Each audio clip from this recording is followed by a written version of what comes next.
जय श्री कृष्णा। मैं श्याम, आपका दोस्त, आपका प्रेमी, आपका सखा। एक बार फिर आज आश्विन मास की कई सप्तमी मान रहे हैं, कई अष्टमी मना मना रहे हैं कि एक दिन का फर्क है इसके अंदर।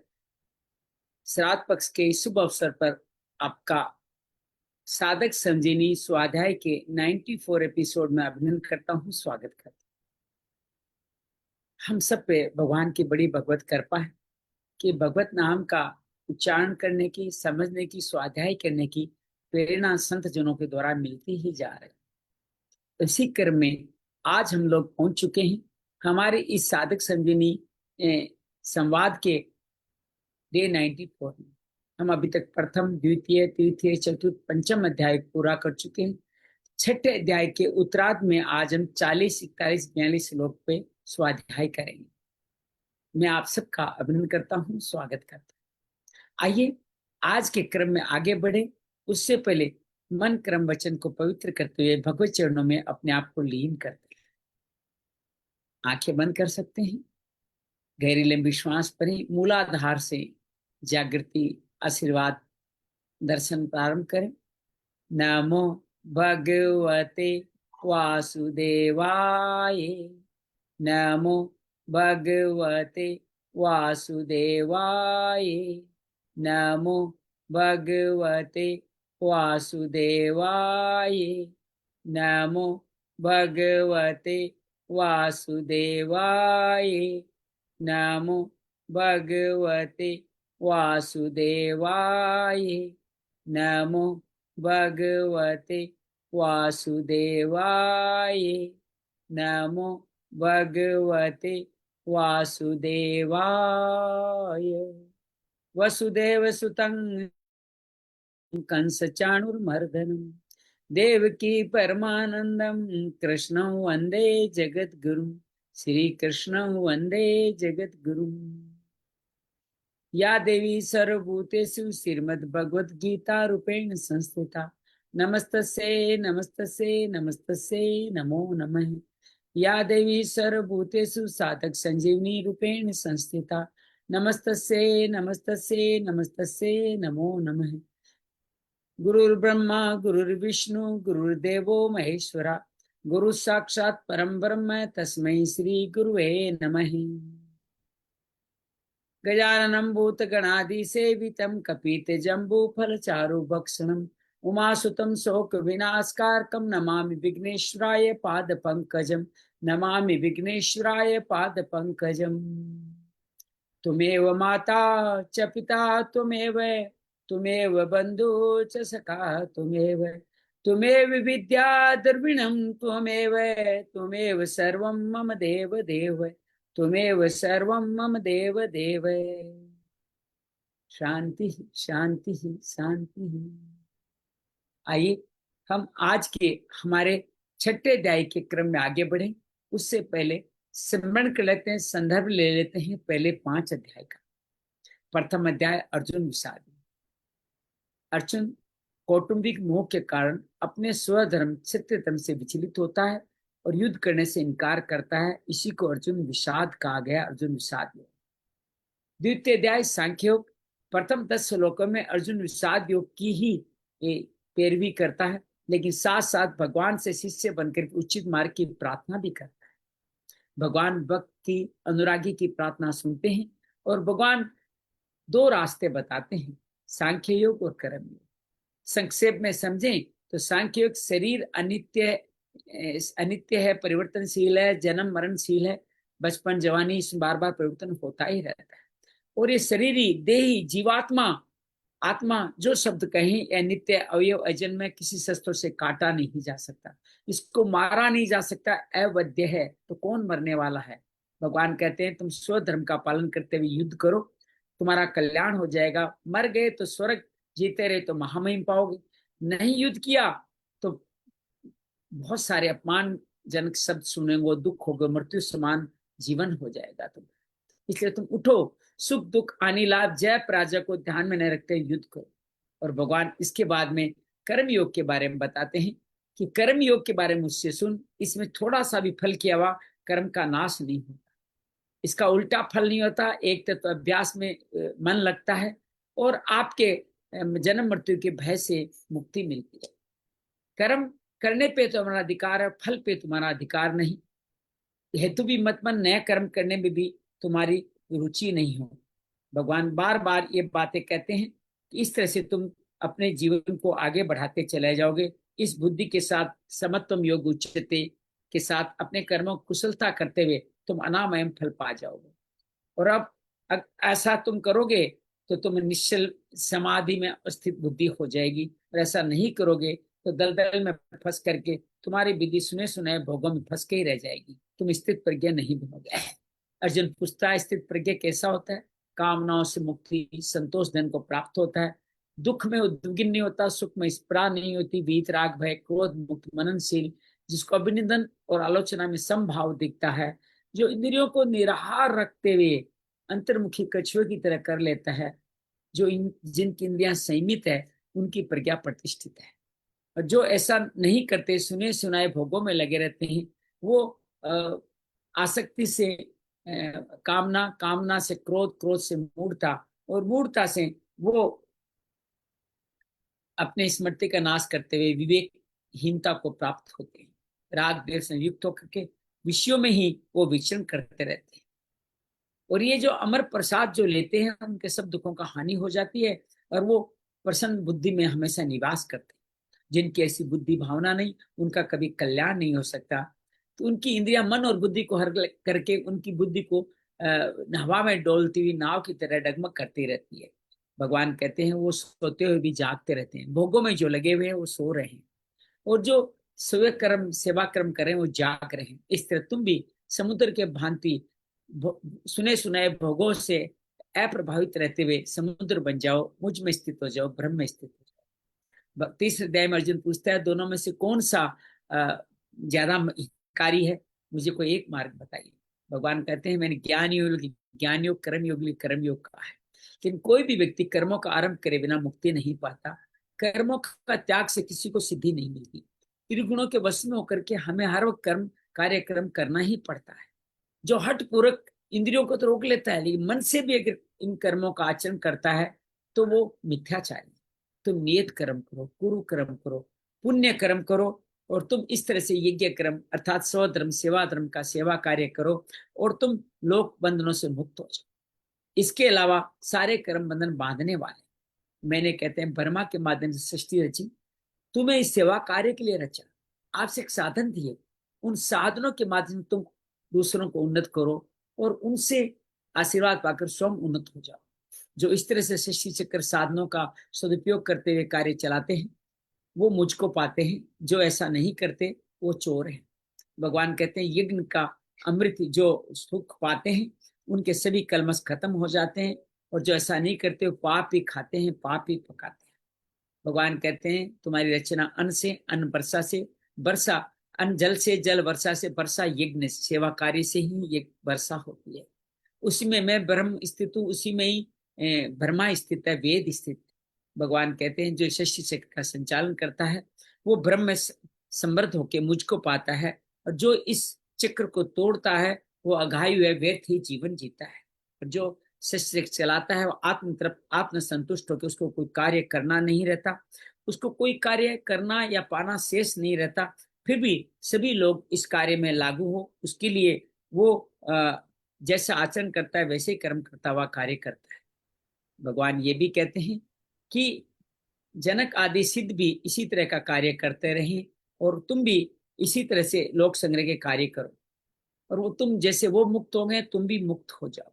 मुझे भी कोई कार्य करना बाकी नहीं है, कुछ अप्राप्य नहीं है, फिर भी मैं अपने जीवन में ये सेवा कार्य करता रहूं, ताकि सावधान होकर करता हूं तो कि कोई भी व्यक्ति वर्ण संकर न हो पाए। और जो इस तरह से जो कार्य करते हैं सेवा कार्य, उनकी बुद्धि में कोई भेद नहीं होता, वो अज्ञानियों के अपने संग में लेकर के उनको भी अपने अनुरूप चलाने का कार्य करते हैं, लेकिन उनकी इंद्रियां उनके गुणों में बरतती है, वो इसको पहचान नहीं पाते।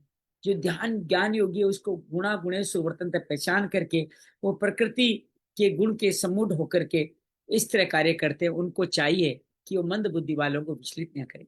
भगवान अपना मत भी बताते हैं कि विवेकशील होके मुझ पे अर्पण होकर के, वो विवेकशील होकर के निराशील निर्मम निसंताप करके दोष दृष्टि न रखते हुए, भगवान में कभी दोष दृष्टि नहीं रखनी चाहिए।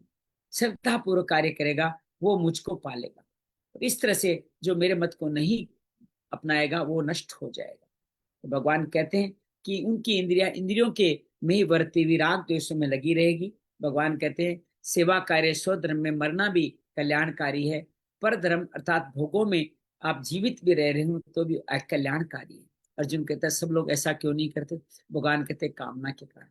कामना क्रोध लाती है, और दोनों मिलकर के रजोगुण से उत्पन्न होती है। ये हमारे ज्ञान को, विवेक को ढक लेती है, और उसके बाद में हमें मुख्य कार्य से हटा देती है। और ये इस तरह से महाबेरी है, महा पापी है। इसको तुम मार डालो, ये दुख देने वाली है कामना को। इसी कामना को स्पर्श करते हो कहते शरीर से इंद्रियां सशक्त है, इंद्रियों से मन, मन से बुद्धि, और बुद्धि जब कामना में चले जाती है तो नीचे गिर जाती है। इस कामना को मार डालो। चतुर्थ अध्याय में भगवान कर्म योग का इतिहास बताते हैं। सृष्टि के आरंभ में मैंने सूर्य के पुत्रों से परंपरा चलती रही, बीच में लुप्त हो गई। तुम मेरे सखा हो, तुम्हें फिर कह रहा हूँ रहस्य की बात। अर्जुन कहते हैं आप तो अभी के, आपने कब सूर्य को कह दिया? भगवान कहते हैं कि तेरे मेरे कई जन्म हो चुके हैं, मुझे याद है, तुम्हें याद नहीं। भगवान कहते हैं मैं अजन्मा अवयव अविनाशी, अपनी प्रकृति को अपने अधीन करके योग माया के माध्यम से धर्म का जब धर्म की ग्लानि होती है, अधर्म बढ़ जाता है, तब भक्तों की रक्षा करने के, विनाशकारी शक्तियों का अंत करने के लिए बार बार जन्म लेता हूँ। मेरे जन्म कर्म दिव्य है, जो जान लेते हैं वो मुक्त हो जाते हैं। वीतराग भय क्रोध से मुक्त हो जाता है, वो मुझको ही भजता है, मुझको ही पा जाता है। बाकी सब लोग देवताओं को भजते हैं, कर्मों का फल पाते हैं, और इस मनुष्य लोक में वो कभी सिद्धि नहीं पा पाते। चातुर्वर्ण्यम, जैसा तुम कार्य करो उसके आधार से मैंने वर्ण मैंने रचे, लेकिन मैं इसमें बंधता नहीं, लिप्त नहीं होता इस कर्म में। कर्म क्या है, अकर्म क्या है, विक्रम क्या है, ये जरूर जानना चाहिए। जानने वाला पंडित है, और बहुत से लोग इसको नहीं जान के मोहित होते रहते हैं। कार्य करते हुए अकर्ता भाव, फल की आसक्ति का भाव नहीं होना ही अकर्म है। कर्म में अकर्म को देखें, अकर्म में कर्म को देखें, विक्रम कभी न करें। जो निश्चित कर्म है, जो तमस के अधीन होकर करते हैं, ये सब कार्य करते करते आप मुक्त हो जाओगे। और जो काम संकल्प से वर्जित होकर के, जिनको कार्य करना ही कोई जरूरत नहीं है, वो लोग मुझ में स्थित हो, ज्ञान अग्नि के द्वारा स्थित हो जाते, और वो नित्य तृप्त होकर के सभी कार्यों को त्याग करते हुए संतुष्ट रहते हैं, द्वंद से अतीत रहते हैं, ईर्ष्या से मुक्त रहते हैं, और सिद्धि सिद्धि में संभाव रखते, कभी नहीं बनते। वो धीरे धीरे ज्ञान में स्थित होकर के अपने सारे कर्म जला देते हैं, भस्म कर देते हैं। किसके द्वारा? ब्रह्म यज्ञ के द्वारा, देव यज्ञ के द्वारा, अर्थात इंद्रियों का प्रत्याहार करके, विषयों का प्रत्याहार करके, सभी इंद्रियों को कुंभक करके, प्राण को स्थिर करके, समाधि लगाते हुए द्रव्य यज्ञ, तप यज्ञ, योग यज्ञ, स्वाध्याय यज्ञ, संस्कृत तीक्ष्ण व्रत करते हैं। वो प्राण में अपान का आह्वान करते हैं, अपान में प्राण का आह्वान, प्राण अपान की गति को रुद्ध करके स्तंभवर्ती भी वो करते रहते हैं। इस तरह से नियत आहार करके प्राण अपान में रहते हुए प्राणायाम करते हैं। यज्ञ का अमृत पाकर के ब्रह्म में स्थापित हो जाते हैं, उनको फिर कोई कार्य करना बाकी नहीं रहता है। तो ये सभी वेदों में लिखे हुए कर्म यज्ञ हम सबका कल्याण करने वाले, लेकिन इन सभी द्रव्य यज्ञ आदि से ज्ञान यज्ञ श्रेष्ठ। अर्जुन ज्ञान यज्ञ की बात करते हैं, भगवान कहते जाओ किसी ज्ञानी की तत्वदर्शी शरण में जाकर के प्रणिपातेन सेवया प्रश्न, सेवा करते हुए दंडोत प्रणाम श्रद्धा के द्वारा उससे सवाल पूछ के ज्ञान प्राप्त हो, और अपने सारे कर्म फल को जला लो, अब मुक्त हो जाओ। लेकिन भगवान कहते हैं कर्म योगी इससे श्रेष्ठ है, इससे आगे बढ़ता है। श्रद्धावान, संयतेंद्रिय और तत्व प्राणी व्यक्ति जल्दी आगे बढ़ता है। जिसमें अश्रद्धा हो, संशय हो, विवेकशील नहीं हो, उसके कभी इस जन्म में कभी सुख नहीं होने वाला। भगवान कहते हैं तुम योग में स्थित होकर के संशय की को छीन बीन कर दो ज्ञान के द्वारा, और तुम्हें कोई कार्य करना बाकी नहीं, और तुम कभी बंधन में नहीं बंधोगे। भगवान कहते हैं अज्ञान रूपी संशय को ज्ञान रूपी तलवार से काट के उठो, तुम खड़े हो, युद्ध करो। पंचम अध्याय जिसको कर्म संन्यास योग कहा गया है, अर्जुन फिर पूछता है कर्मों का त्याग करो या कर्म करो? भगवान फिर कहते हैं दोनों ही मार्ग कल्याणकारी है, लेकिन कर्म योग श्रेष्ठ है। भगवान कहते हैं कर्म योगी निर्द्वंद होता है, द्वेष भाव नहीं रहता, कांक्षिता नहीं रहती, नित्य सन्यासी होता है, बंधनों से मुक्त होता है। हालांकि कर्म योग और ज्ञान योगी एक ही परम फल मुझको पाते हैं। जो ऐसा समझता है वही ठीक समझता है। लेकिन सांख्य योग में दुख बड़े हैं। कर्म योग में योग से युक्त मुनि की तरह वो शांति को जल्दी प्राप्त होता है। वह विशुद्ध आत्मा होता है। आत्मा सभी अपने मन बुद्धि चित्त तत्व को जीतने वाला जितेंद्रिय, सब भूतों में मुझे देखता हुआ कामों में कभी लिप्त नहीं होता। ज्ञान योगी को भी उठते बैठते जागते सब इंद्रियों में इंद्रियों वर्त रही है, इस तरह से वो कभी शरीर के मोह में नहीं फंसता, वो भी मुक्त हो जाता है। लेकिन कर्म योगी श्रेष्ठ है, क्योंकि कर्म फल नहीं है तो पाप और पुण्य दोनों ही नहीं होते। तो कमल के पत्ते पे जैसे पानी नहीं ठहरता, उसके जीवन में पाप पुण्य नहीं ठहरते। वो मन बुद्धि को मुझ में लगा करके और अपनी आत्मा को शुद्ध कर देता है, उससे सेवा कार्य करता है। कर्म फूल से नहीं युक्त नहीं होता तो शांति को प्राप्त पाता है। और कभी भी ऐसा कोई कार्य नहीं करता जिससे बंधन होता है। वो नव द्वारे देवी में अपने इंद्रियों को वश में रख करके सारे कार्य करता रहता है। उनको कोई कार्य करना बाकी नहीं रहता। फिर भी वो बिना कर्म फल के स्वभाव ही स्वभाव बरतता है, वो सेवा कार्य करते रहते हैं। और कहते हैं न तो मैं इसके शुभ कर्म में भागीदार हूँ न अशुभ कर्म में भागीदार हूँ। ये अज्ञानी उसको अशुभ कार्य करा के जंतुओं की तरह भोगों में लगा देता है। तुम ज्ञान के द्वारा इसको मार डालो, इसको प्रकाशवान हो जाओ, मुझ में स्थित हो जाओ, मुझ के प्रायण हो जाओ, सभी कल्मशों को काट कर अपुनरावृत्ति को प्राप्त हो जाओ। ऐसे व्यक्ति विद्या विनय संपन्न ब्राह्मण, चंडाल, कुत्ता, गाय, हाथी में समभाव देखते हैं और इस तरह से निर्दोष होकर के उनको न कोई प्राप्य है न अप्राप्य है, न कोई प्रिय है न अप्रिय है, वो ब्रह्म में स्थित होते हैं और उस तरह से सेवा करते हुए सात्विक सुख पाते हैं। फिर उसको अक्षर सुख बदल कर मुझ पे स्थित हो जाते हैं। और जो भोगों में होते हैं दुखी की योनियों में जाते रहते हैं और वो कभी भी मुझ में नहीं रमन करते। वो काम क्रोध के वेग में ही रहते हैं और शरीर के लिए ही जीते हैं। वो कभी सुखी नहीं होते। और जो ऐसा नहीं करते वो अंतरात्मा में सुखी होते हैं। उनके अंदर ज्योति प्रकाश प्रज्वलित होता है, ब्रह्म निर्वाण ब्रह्म भूत को प्राप्त होते हैं। और उनके कल ब्रह्म भूत को प्राप्त होने से पहले ही उनके कलमश जीते जी खत्म हो जाते हैं, उनके द्वंद्व खत्म हो जाते हैं और सर्वभूत के हित में रत में रखे वो कार्य करते हैं। वो काम क्रोध से वियुक्त होते हैं और हमेशा चेतना में अर्थात मुझ में ही लगे रहते हैं। ब्रह्म निर्वाण को प्राप्त होते हैं, उनको मैं विदित हो जाता। भगवान ध्यान की प्रक्रिया बताते हैं। बाहर से अंदर आते हुए नासिका के द्वारों पर ध्यान रखते हुए प्राण अपान को सम करते हुए इंद्रियों को अंतर्मुखी करते हुए आप भ्रकुटी पे ध्यान रखते हुए आप मुझ पे स्थित हो जाओ, मन बुद्धि को मुझ में स्थित होकर के मुझको ही प्राप्त हो जाओ। यही भक्त की भी गणना है। छठा अध्याय जिसको अभी अध्ययन कर रहे हैं आत्म संयम योग, योग की तरह ही है। भगवान इसमें कहते हैं कि जो कर्म फल पे अनाश्रित नहीं होता है, जो कर्म फल पे आश्रित नहीं होकर के जो कार्य करता है वो सन्यासी है, वह योगी है। अग्नि का त्याग करने वाला, कर्मों का त्याग करने वाला कभी योगी नहीं होता। भगवान इस बात को बार बार इस अध्याय में बताते हैं। जो जिसको तुम सन्यास कहते हो उसी को तुम योग समझो। वो कहता ना मैं सन्यासी बनूं या यह बनूं, कि सन्यासी योगी एक ही है। संकल्पों का त्याग किए बिना कोई भी योगी नहीं बनता, कोई सन्यासी नहीं बनता। जो योग में आरूढ़ होना चाहता है, योगी बनना चाहता है, वो मननशील योगी को मुनि की तरह कर्तव्य कर्म ही उसका कारण है और वही उसको शांति तक पहुंचाने का बहुत सुंदर मार्ग करता है। जिस समय आपका मन इंद्रियों के भोगों में नहीं लग करके न कर्म फलों में या कर्ता भाव में लगता, उसी समय आप संपूर्ण संकल्प का त्यागी होकर के आप योगारूढ़ अर्थात योगी बन जाते हो। भगवान बार बार कहते हैं योगारूढ़ बनने की करके करना क्या है, अपने द्वारा अपना उद्धार करें, अर्थात आत्मा को परमात्मा पहुंचाने का मार्ग इसी जन्म में पूरा कर लो। क्योंकि ऐसा करेंगे तो आप ही अपने मित्र है, ऐसा नहीं करेंगे तो आप ही अपना शत्रु है। तो हमें क्या चाहिए, हम अपने आप को कल्याण के मार्ग पे पहुंचे, अपने आप को जीत करके जितात्मा हो जाएं, परमात्मा के पास पहुंच जाएं। और जो ऐसा नहीं करते हैं वो अपने शत्रु की तरह ही बर्ताव करते हैं, अर्थात हम अपने आप को ही नीचा गिरा देते हैं। यही शत्रु का भाव है जिसको भगवान कहते हैं। और ऐसे आदमी जो आत्मा को जीत लेते हैं, जो प्रशांत आत्मा परमात्मा जिसके अंदर होती है, वो कैसे होते हैं, सुख दुख हानि लाभ मान अपमान में समभाव रखते हैं।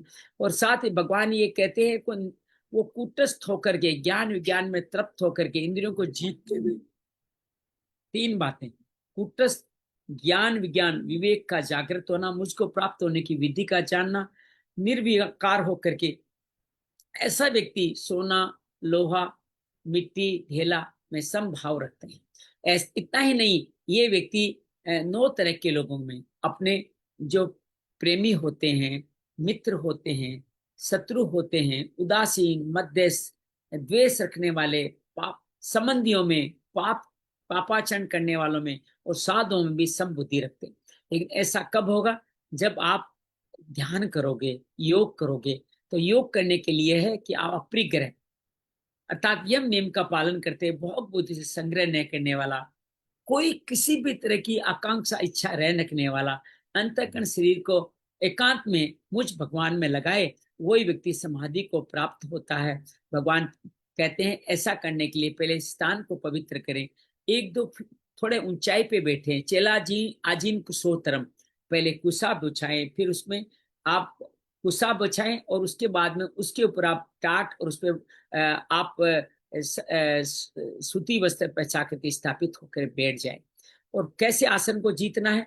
आप आसन पर यत चित्तेंद्रिय क्रिया, अपने इंद्रियों को जीत कर, चित्त और इंद्रियों को वश में रखते हुए, मन को एकाग्र करते हुए अंतःकरण की शुद्धि, मन बुद्धि चित्त अहंकार की शुद्धि करने के लिए योग का अभ्यास करें।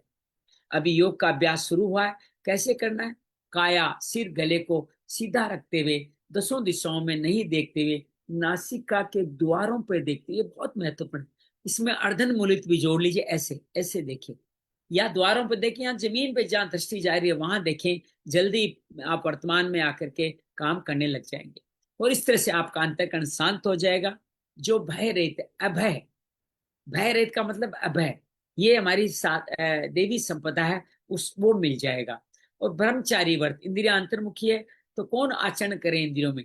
तो ब्रह्मचर्य का अपने आप पालन होगा। सावधान होकर के मेरे में चित्त लगाते, मेरे प्राण होते हुए आप बैठोगे तो कल्याण हो जाएगा। इस तरह से आप मन को वश में कर लोगे तो मन को मुझ में ही लगाते हुए सम्यक स्थिति से आप शांति को प्राप्त हो जाओगे। लेकिन भगवान ये कहते हैं ये योग न ज्यादा खाने वाले का, न कम खाने वाले का, न ज्यादा सोने वाले का, न कम सोने वाले का सिद्ध होता है। भगवान कहते हैं कि दुखों के नाश करने वाला योग तो यथा योगी आहार, सात्विक आहार, सूर्य की उपस्थिति में आहार, सीमित मात्रा में आहार करने वाले का, और उसके लिए आवश्यक सात्विक चेष्टा, कमाने का तरीका भी सात्विक हो। तमस से कमाया हुआ पैसा नहीं हो। आपके साथ ही सत्संग भी, व्यवहार उनके साथ करते ना विहार, वो विहार भी शुद्ध हो। और हमेशा सेवा कार्य करते रहे, अल्लाह अर्थात भोगों में सोए नहीं, उनका ये सिद्ध होता है। 24 घंटों की यहाँ पे भगवान हमारी सृष्टि की रचना हमें बताते हैं, दिनचर्या बताते हैं, बड़ा सुंदर है। विनियतम, बस में किया हुआ चित्त जिस काल में भगवान में स्थित हो जाएगा, संपूर्ण पदार्थ में निष्प्रह हो जाएगा, वही काल योगी होने का काल, जिसको योगश्चित्तवृत्ति निरोध कहा है। ऐसा व्यक्ति होता कैसा है? जैसे दीपक ऊपर की तरफ उसकी ज्योत जाती है, उस तरह इसकी ये भी हमेशा ऊर्ध्वगामी रहता है। योग का सेवन करने से सोचता में निरुद्ध हो जाता है, चित्त उपराम हो जाता है, अर्थात चित्त ही नहीं रहता, नए संस्कार में नया कोई भाव नहीं रहता। वो क्या करता है? अपने आप में मुझे ही देखता है और मुझे देखता हुआ हमेशा संतुष्ट होता रहता है। भगवान इसी का विस्तार अगले श्लोक में और कहते हैं कि उसको आत्यंतिक सुख मिलता है जो इंद्रियों से और बुद्धि से जाना नहीं जा सकता। जिस अवस्था में वो इस सुख को अनुभव कर लेता है, फिर वो नीचे नहीं गिरता, फिर वो विचलित नहीं होता। अत्यंतिक सुख का तात्पर्य सिद्धियों में भी उसकी कोई भी रुचि नहीं होती और वो इस तरह से हमें पा लेता है। और कहता है जिसमें अधिक से अधिक बड़े से बड़ा लाभ मिल जाए, जो कई बार कहते हैं नहीं लाख में नहीं डिगूंगा, 10 लाख में डिग, करोड़ों में अरबों में नहीं टिकने वाला, बड़े से बड़ा दुख, निकट संबंधी की मृत्यु हो जाए, उतना बड़ा दुख भी, अगर कोई भी बड़े से बड़ा दुख भी उसको विचलित नहीं कर सकता। इस तरह का लोग वो स्थित होता है। इसके दुखों के वियोग हो जाता है, दुखों के संयोग का वियोग हो जाता है, और यही योग कहा गया है। ऐसे व्यक्ति को अनिर्मल चेतसा, बिना उकतावे, बिना थके हुए, लगातार बार बार ये निश्चय पूर्वक कार्य करते ही रहना चाहिए। भगवान कहते हैं इस तरह से कार्य करते करते तुम सभी संकल्पों से, संपूर्ण कामनाओं को मन से त्याग करके, इंद्रिय समूहों को सभी ओर से हटा करके तुम क्या करोगे? स्नेह स्नेह धैर्य पूर्वक, धैर्य वाली बुद्धि को मुझ में लगाओ और उसको आत्म संस्थान परमात्मा स्वरूप में स्थापित करते हुए किसी और का चिंतन न करें, कोई भी और चिंतन हो उसको न करें। उसके लिए धीरज जितना रखना है उतना रह के आत्म संस्थान में स्थित हो जाएं। भगवान ये बात बार बार उसको कहते हैं कि जो कोई भी घटना जबरदस्त है उसका आप चिंतन न करें, स्नेह स्नेह चंचलता को प्राप्त कर जाएं।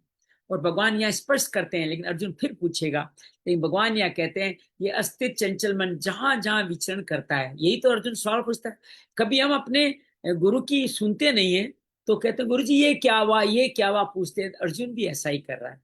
चंचल मन जहां जहां विचरण, 8 विधियां बताई उसको परमात्मा में लौटा करके लाएं, स्वाहा आदि कई विधियां बताई, और इस तरह से तुम्हारे पाप नष्ट हो जाएंगे। प्रशांत मनसम शांत रजसम, अर्थात रजोगुण शांत हो जाए, अकलमसम पाप नष्ट मतलब तमस नष्ट हो गया, शांत रसम रजोगुण शांत हो गया, प्रशांत मनसम मन शांत के साथ ही आपका सत्व गुण भी शांत हो गया, गुणातीत हो गए, उसी को उत्तम सुख अत्यंतिक सुख प्राप्त होता है।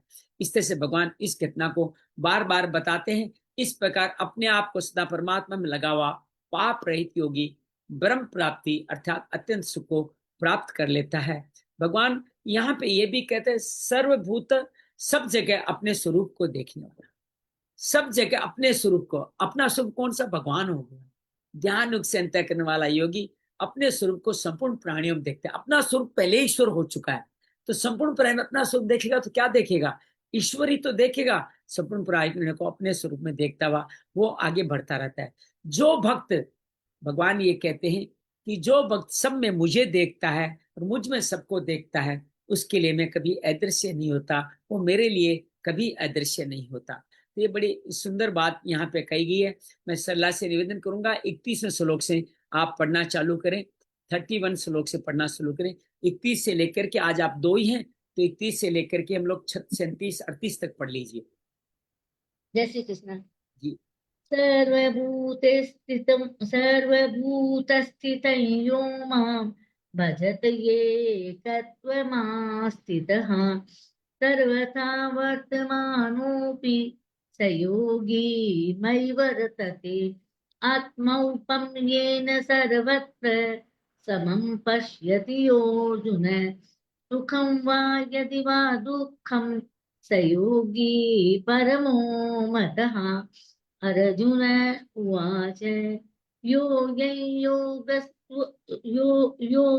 योगस्त्वया प्रोक्तं सामयेन मधुसूदन एतस्याहन्न न पश्यामि चञ्चलत्वा स्थिराम् चञ्चलं हि मनः कृष्ण परमार्थी बलवृदृढम् तस्याहं निग्रहं मन्ये वायोरिव सुदुष्करम्। श्रीभगवानुवाच असंशयं महाबाहो मनो दुर्निग्रहे चलम् अभ्यासेन तु कौन्तेय वैराग्येण च गुह्यते असंयतात्मना योगो दुष्प्राप इति मे मति वैश्यात्मना तु यतता शक्यो वाप्तुमुपायतः।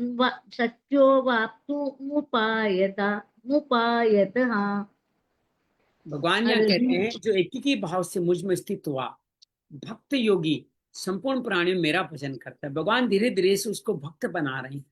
जब सब प्राणी में आप भगवान को देख लो, गुरुदेव जी तो आप भक्त तो हो ही गए ना, सभी में भगवान को देख रहे हो। वो मुझ में ही देखता हुआ, वर्तमान में मुझ में ही बर्ताव करता हुआ, नित्य निरंतर मुझ में ही स्थित रहता है।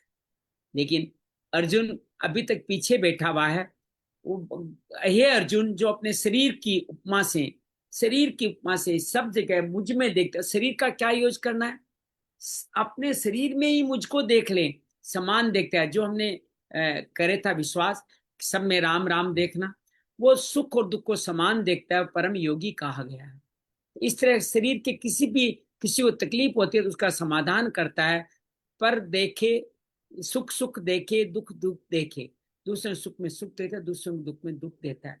अब अर्जुन कहता है कि ये आपने जो समता पूर्वक ये योग कहा है, मेरा मन की चंचलता के कारण मैं इस योग में स्थिर नहीं हो पा रहा हूँ, स्थिर होना नहीं देखता हूँ, लगता है मुझसे ये होगा नहीं, क्योंकि जो आप योग बता रहे हो उसमें चंचल मन बाधा है। भगवान कृष्ण कहते हैं, हे कृष्ण, मेरा चंचल बड़ा ही परमथनशील है, इंद्रियों के वश में है। वो वहां पे इतना पक्का हो चुका है, दृढ़ हो चुका है, जिद्दी हो चुका है, इतना बलवान हो चुका है। कई बार इंद्रियां हमें इतना बलवान करते, हम नहीं चाहते हमसे वो कार्य करा देती है। आप रात को उठ के अचानक मोबाइल सर्फ करना चालू कर देते हैं, ये सब क्या है? इंद्रियां बलवान हो गई है। वो आपको फ्रीज की तरफ लेके जाती है, फ्रिज में से रात को जबरदस्ती खिलाती है, आपको जरूरत नहीं है, क्योंकि इंद्रियां बलवान हो गई, जिद्दी हो गई, दृढ़ हो गई है। मैं उनको कैसे रोकूं? जैसे आकाश में वायु को रोकना कठिन है, उस तरह मैं इनको रोकना कठिन मानता हूँ। और भगवान ये बातें कह करने के बाद भगवान कहते हैं कि हे ऐसे महाभाव, हे महाभाव, ये बड़े बाहों वाले, बड़ी तारीफ करते हैं, मन बड़ा चंचल है, मैं मानता हूं इसका निग्रह करना कठिन है, लेकिन तुम कुंती के पुत्र हो, जो दुख में भी समभाव में रहती है, वैसा ही तुम अभ्यास और वैराग्य के द्वारा, अभ्यास मतलब याद कर लीजिए, दीर्घ काल तक निरंतर श्रद्धा पूर्वक जो कार्य किया जाता है वही अभ्यास है। वैराग्य सुने सुनाए इंद्रियों के सभी विषयों से उनको विमुख कर लेना ही वैराग्य है, राग तक ले जाना ही वैराग्य कहा गया है। तो अभ्यास वैराग्य के साधन बताए हमने, कई साधन आपके ग्रुप में भी लिखे हैं। राम राम कृष्ण कृष्ण का जाप बड़ा अधूर है, पूरे शरीर में राम नाम के कड़े फैला देना वो बड़ा अद्भुत है, ये बहुत ही अद्भुत है। इसलिए आप वैराग्य को पाएंगे। संसार प्रतिक्षण बदल रहा है ये मानते हुए, ये संबंधी, ये सेवा, इनकी अनुकूलता की इच्छा का त्याग करें, सिर्फ इनकी सेवा करें, तो जितने भी दोष पाप दुख बोध होते हैं संसार के राग से उत्पन्न होते हैं, और राग रहित उनसे आपको वैराग्य मिले। तो भगवान 36 श्लोक, जिसका मन पूरा वश में नहीं है उसका द्वारा योग प्राप्त होना कठिन है, परंतु यत्न करके आप थोड़ा सा श्रद्धापूर्वक लंबे समय तक प्रयास करना है तो वश में मन कर सकते हो। और इसके तहत ये मेरा मत है, तुम इस तरह मुक्ति को पा सकते हो। अर्जुन को बहुत कुछ समझाया है, लेकिन अर्जुन समझ नहीं पा रहा है 37 श्लोक से। फिर वो कहता है चलो मैंने आपकी मान ली, मन चंचल स्थिर कर दिया, लेकिन मन कहीं फिर अटक गया तो मैं गुरुदेव से कहूंगा 37वां 38वां 39वां श्लोक पढ़े, अर्जुन बन जाए, आप पढ़ लें तीनों श्लोक जी।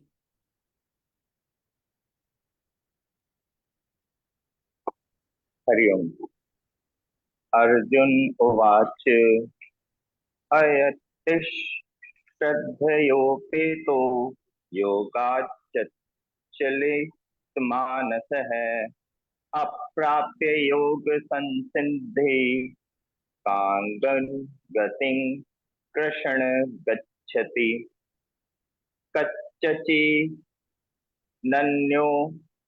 भयविस्तस्य छिन्नाभ्रमिव नश्यति अप्रथिष्टो महाबाहो विमूढ़ो ब्रह्मण पथि एतन्मे संशयन् कृष्ण छेतुमहर्ष्यशेषतः तवदन्य संशयस्यास्य चेता न हयुपपद्यते। गुरुदेव जी कितना ठहराव आ गया, आपकी संस्कृत में बहुत ठहराव आ गया है, एक भी गलती नहीं करी आपने। हे कृष्ण, जिसकी साधन में श्रद्धा है, मेरी श्रद्धा तो आप में है, लेकिन मेरा प्रयत्न थोड़ा शिथिल है, कभी करता हूं कभी नहीं करता हूं, और योग से विचलित हो जाए तो और मेरी मृत्यु हो जाए तो योग संसिद्धि को मैं प्राप्त नहीं करके किस गति को प्राप्त होऊंगा।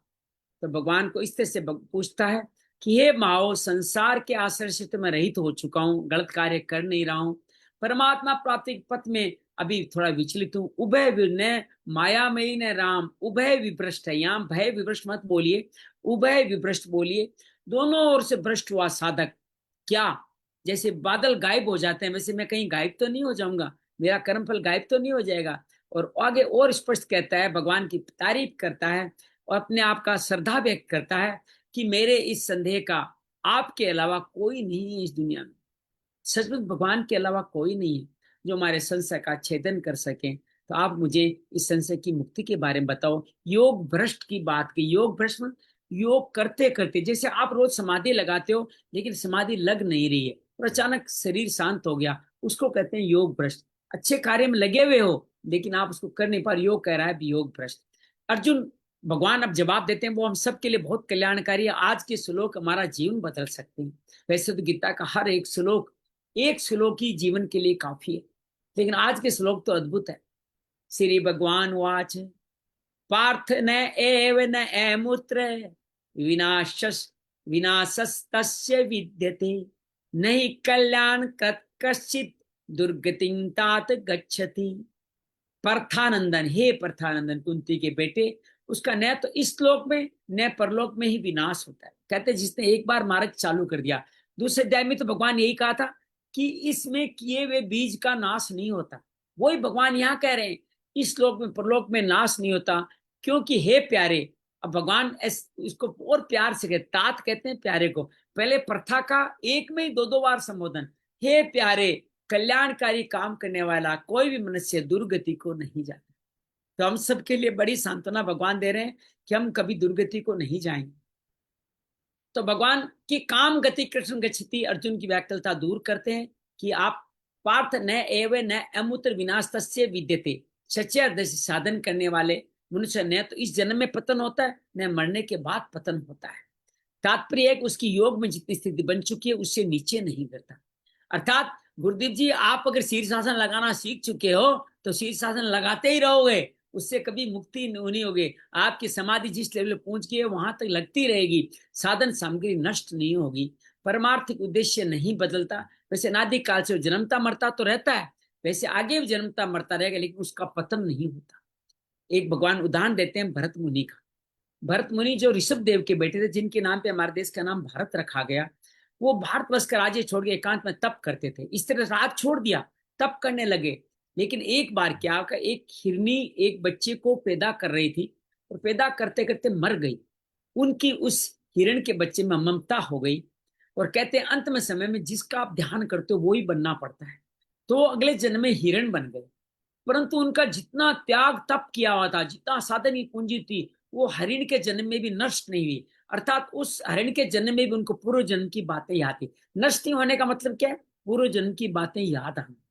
और वो कि जो कि मनुष्य जन्म में आमतौर पर नहीं रहती, वो हिरण के जन्म में भी अपने माँ के साथ नहीं रहे, हरे पत्ते नहीं खाकर सूखे पत्ते, अर्थात वहां हिरण में भी तपस्या करते थे। स्थिति से नहीं गिरने का हरिण हिरण के जन्म में भी उनका पतन नहीं हुआ। स्थिति से मनुष्य जैसा स्वभाव जिसका जब ध्यान करने का रहा है, विचार अपना उद्धार करने का रहा है, अंत समय में आप योग भ्रष्ट भी हो जाए। जैसे यहाँ भरत जी योग भ्रष्ट हो गए, हिरण में आसक्त हो गए, तो कहते हैं उस लोग में आप भले ही पशु पक्षी बन जाएं, लेकिन आपका अच्छा स्वभाव सत्य संस्कार नष्ट नहीं हो। भगवान यहाँ एक उदाहरण देते हैं, ऐसे बहुत से उदाहरण होते हैं कि कोई दूसरे जन्म में हाथी ऊंट आदि बन जाता है, पर वहां उन योनियों में भगवान की कथा सुनते हैं। भगवान कहते हैं मैंने खुद देखा है, एक जगह कथा होती थी, एक काला कुत्ता आकर वहां बैठता कथा सुनता। जब कीर्तन करते हुए कीर्तन मंडली घूमती तो वो मंडली के साथ घूमता। तो भगवान कहते हैं कि वो ऐसे साधक की कभी दुर्गति नहीं होती। इस तरह से भगवान, ये हमारी देखी हुई बात है। तो भगवान ने पार्थ का संबोधन आत्मे के साथ कहते हुए कहते हैं, साधक के लिए बहुत आश्वासन करने वाली बात कही है कि जो कल्याणकारी काम करते हैं, किसी भी साधन सच्चे हृदय से प्राप्त करना चाहते हैं, ऐसे साधन की दुर्गति नहीं होती। उसकी दुर्गति होने का ये तात्पर्य है कि जो मनुष्य कल्याणकारी काम में लगा हुआ है, सेवा कार्य में लगा हुआ है, अर्थात जिसके लिए मनुष्य शरीर मिला है उसी असली काम में लगा हुआ है, अर्थात संसारिक भोग संग्रह में आसक्त नहीं है, वो किसी भी मार्ग से चले, ध्यान योग, कर्म योग, भक्ति योग, ज्ञान योग, उसकी दुर्गति कभी नहीं। अर्थात आप हम जिस स्टेप चल चुके हैं ना, हमने एक इंश्योरेंस तो कमा लिया, अर्थात अब हमारे को दुर्गति वाला रोग नहीं हुआ, नीचे नहीं गिरेगी, उसका पतन नहीं होता। क्यों नहीं होता? उस रक्षा मैं करता हूँ, जिस रक्षा मैं करता हूँ उसकी दुर्गति कैसे हो सकती है? मेरी दृष्टि प्राणी मात्र के हित में रहती है। जो मेनू से मेरी तरफ चलता है, अपना परम हित करने का उद्योग करता है, वो मुझे बहुत प्यारा लगता है। ममे वांसो जीव लोके, वो मेरा ही अंश है, संसार का नहीं। मेरे साथ संबंध संसार के संबंध नहीं, मेरे साथ इस वास्तविक संबंध को अस्थि लक्ष्य जिसने पहचान लिया, उसकी दुर्गति कैसे हो सकती है? भगवान कहते उसका किया साधन नष्ट कैसे हो सकता है? कभी कभी वो मोहित दिख सकता है, साधन छूटा हुआ दिखता है, ऐसी परिस्थिति कर्तृत्व अभिमान के कारण सामने आती है। मैं उसको चेताने के लिए, अब देख सुनना बड़ी बात है, उसको चेतन जागृत करने का अभिमान दूर ऐसी घटना घटा देता हूँ, अर्थात थोड़ा दुख देता हूँ, जिससे वो व्याकुल हो जाता है, फिर मेरी तरफ तेजी से चल पड़ता है। क्या सुंदर बात कही है।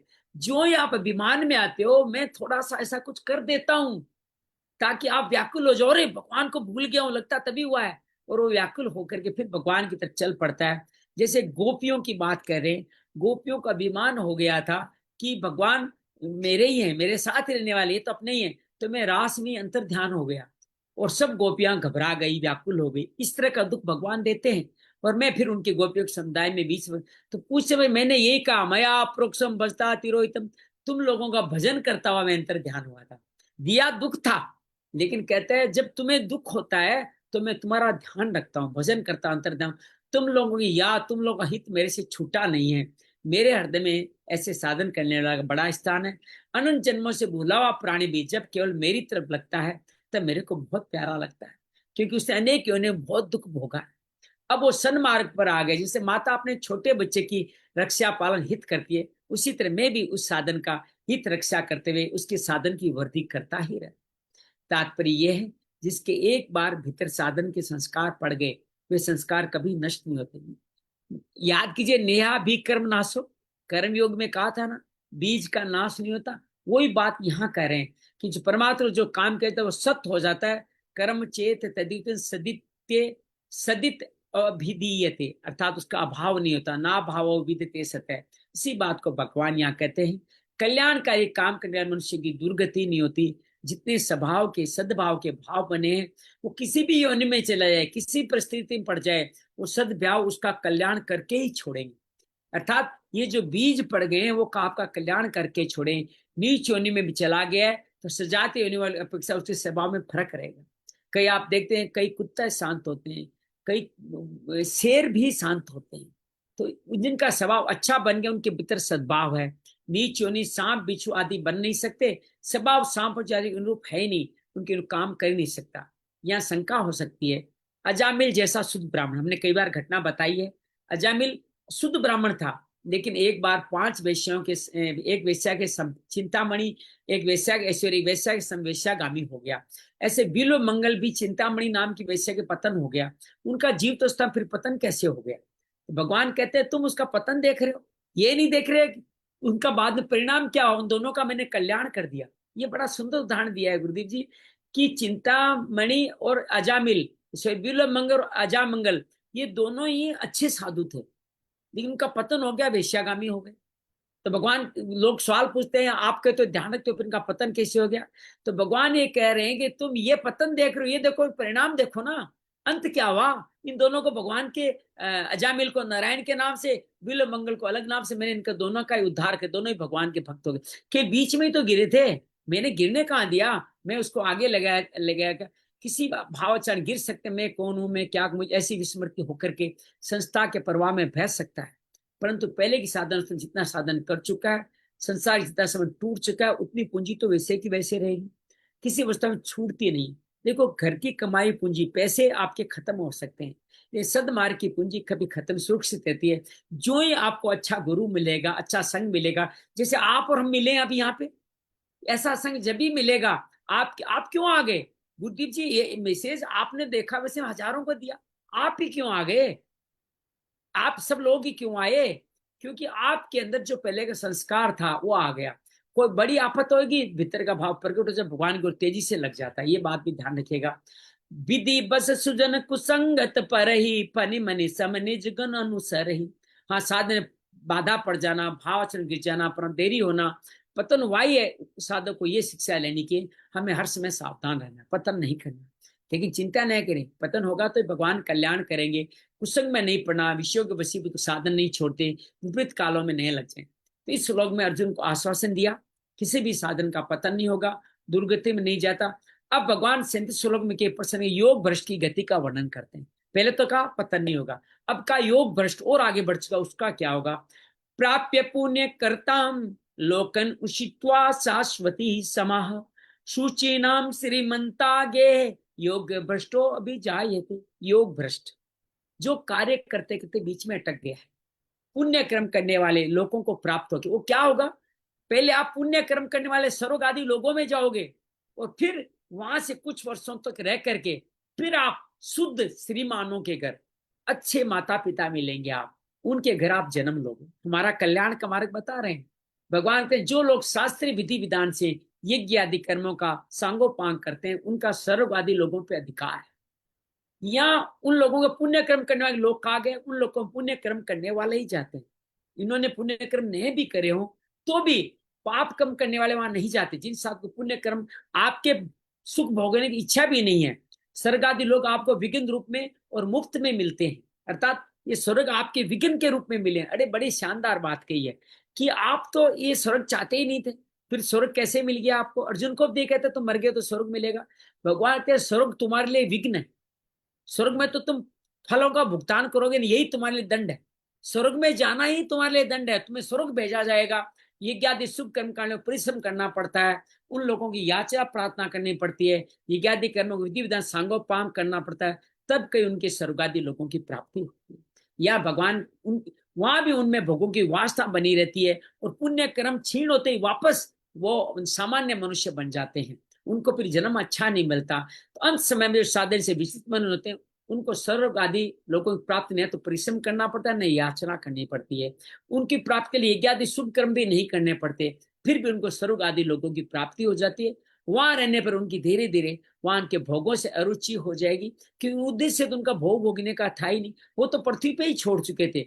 संसारिक सूक्ष्म वासना के कारण ही तो उन लोगों को गए थे, परंतु ये वासना भोगी पुरुषों की वासना के समान नहीं होती। भोग भोगने के लिए स्वर्ग जाते हैं, भोगों में तलीन हो जाते हैं, वैसा नहीं होता। वो योग भ्रष्ट तलीन नहीं हो सकता। जैसे मैं एक छोटा सा हल्का उदाहरण दे रहा हूं कि आप थाईलैंड जाएं और आप भोगों में नहीं लग करके भगवान बुद्ध की भूमि की पवित्रता में लग जाए, तो वो व्यक्ति थाईलैंड जैसे स्वर्ग में जाकर ही भगवान बुद्ध को ढूंढता है। समझ में आई बात आपको? तो वो व्यक्ति वहां उस भोगों में नहीं लगता। तो इसकी भोगों की इच्छा वाले पुरुष भोगों को स्वीकार करते हैं, वो भोगों को स्वीकार भी करेंगे, अपने पुण्य को खर्च करेंगे, लेकिन योग भ्रष्ट को विघ्न रूप में भोगों में जाना पड़ता है। उनके लिए यही दंड है कि आपको स्वर्ग में जाके रहना पड़ेगा, वहां आपकी परीक्षा ली जाती है, और आप भोगों में फंस गए तो आपको पता चल गया आपने सही तरह साधन नहीं किया था, और भोगों में नहीं लगे तो पता चल जाएगा आपकी परीक्षा में पास हो गए, आपका फिर अगला जन्म अच्छा होगा। उषित्वा शाश्वती समा, स्वर्गवादी उच्च यज्ञादि शुभ करने वाले जाते हैं, योग भ्रष्ट भी जाते हैं। भोग भोगने के उद्देश्य स्वर्ग में जाने पुण्य क्षीण होते हैं, और पुण्य क्षीण होने पुण्य लौट के थाईलैंड में जाके डॉलर खत्म हो गए, वापस लौटना पड़ता है। और जो वहां पर के भगवान बुद्ध की विपश्यना में लग गया, थाईलैंड में बड़े विपश्यना के बड़े सुंदर आश्रम है, वहां लग गए तो आप मुक्ति में चले गए। सीमित वर्षों तक ही वो रह सकते हैं, परंतु उनका उद्देश्य भोग भोगने का नहीं, परमात्मा प्राप्ति का है। सुख वासना स्वर्ग में चला जाए तो साधन संपत्ति क्षीण नहीं होती, असीम वर्षों तक वहां रहता है, उसके लिए वहां करने की कोई सीमा नहीं रहती। जो भोग भोगने उद्देश्य ऊंचे लोगों में जाता है, उनका उन लोगों में जाना कर्मजन्य है, परंतु योग भ्रष्ट का कर्मजन्य नहीं है, योग का प्रभाव है, साधन संपत्ति का प्रभाव है, सत उद्देश्य का प्रभाव है। सर्व आदि का सुख भोगने उद्देश्य जो उन लोगों में जाते हैं, उनको न तो वहां रहने में स्वतंत्रता है, न वहां से आने में स्वतंत्रता है। उनको भोग भोगने उद्देश्य यज्ञात कर्म किए जाते हैं। उन शुभ कर्मों का कहते हैं स्वर्ग में भी अलग अलग जातियां हैं।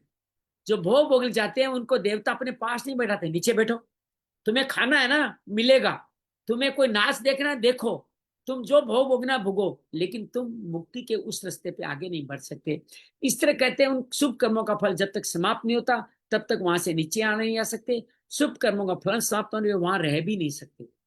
जो पुण्य कर्म करते हैं स्वर्ग के लिए उनकी बात करें, जो परमात्मा की प्राप्ति के लिए साधन करते हैं, विचलित होने के कारण स्वर्ग में उनका वासना के कारण तारतम्य होने का वहां ज्यादा कम रहना तो हो सकता है, पर भोगों में फंसते नहीं है। जब योग का विज्ञा जो शब्द ब्रह्म का अतिक्रमण कर जाता है, तब योग वहां फंस ही कैसे सकता है, ये भगवान कहते हैं। फिर क्या होगा?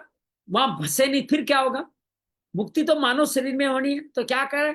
सूची नाम श्रीमंता गेहे योग भ्रष्टो अभी जायते। जब अरुचि हो जाए तो योग भ्रष्ट वापस मृत्यु लोक में आगा। मृत्यु लोक में क्या होगा? शुद्ध श्रीमानों के घर में जन्म लेगा, अर्थात अच्छे माता पिता मिलेंगे, जहां उसको अच्छे संस्कार मिलेंगे। और फिर उसका कारण क्या है? कारण वैसे तो गुरु कहते हैं वापस आने कारण तो भगवान ही जाने, लेकिन गीता में विचार करने ऐसा दिखता है जो मनुष्य जन्म में साधन करता रहा, वो साधन को छोड़ना नहीं चाहता था, अंत समय में साधन छूट गया, तो जो उसके अंतःकरण में अंकित है, स्वर्गादि लोगों में भी योग भ्रष्ट अज्ञात पुनः साधन करने प्रेरित करता है, उकसाता रहता है।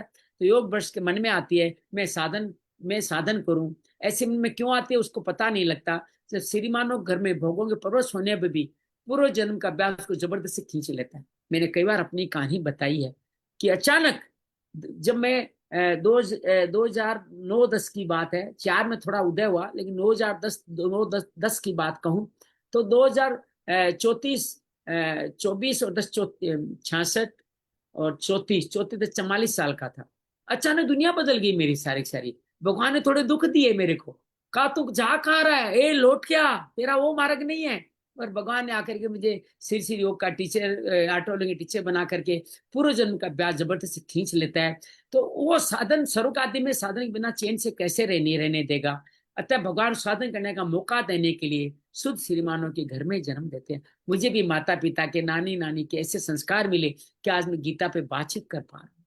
जिसका धन शुद्ध कमाई का है वो कभी पराया हक नहीं लेते। जिसका आचरण भाव शुद्ध है, अंतःकरण भोगवा पदार्थों में तो उनकी ममता नहीं है, संपूर्ण परिवार घर पर आदि को साधन सामग्री समझते हैं, जो भोग बुद्धि से किसी पर अपना व्यक्ति आधिपत्य नहीं जमाते, वही शुद्ध श्रीमान कहलाते। अब माता पिता का बताया कौन श्रीमान है, जो भोग बुद्धि से किसी पे व्यक्ति की आधिपत्य नहीं जमाते। हमें पता है हमारे पिताजी सेवा के लिए इतने कार्य करते थे, और एक 60 साल की उम्र में अचानक सारा बिजनेस छोड़ के आ गए। उनके पार्टनर कहते रहे कि नहीं आप रहिए, आपको हम लोग देते रहेंगे हिस्सा, कि नहीं मुझे नहीं चाहिए। उन्होंने अपने जीवन का ऐसा अकाउंट बनाया कि अब मैं जितने साल तक जीऊंगा तब तक के लिए मेरा धन पर्याप्त है, मुझे न 1 रुपया रखना, न 1 रुपया छोड़ के जाना है। जिनके लिए जो करना था कर लिया, सेवा कार्य करना था जो कर लिया, वो श्रीमान होते। तो हमें गर्व है कि हमारे माता पिता श्रीमान थे। आज श्राद्ध पक्ष में उनको स्मरण करते हैं, और आज अष्टमी का दिन भी है। आज के दिन ही आज है, तो हाँ आज है। हमारे दादाजी, हमारे उनका पिताजी भी है, का श्राद्ध है, तो उनको हम नमन करते हैं। तो वो ये श्रीमान पता थे। तो चाचा भगवान, जी का भी है आज। हाँ चाचा जी, तो ये हमारे बड़े भाई का भी है। योग भ्रष्ट की गति बताई है।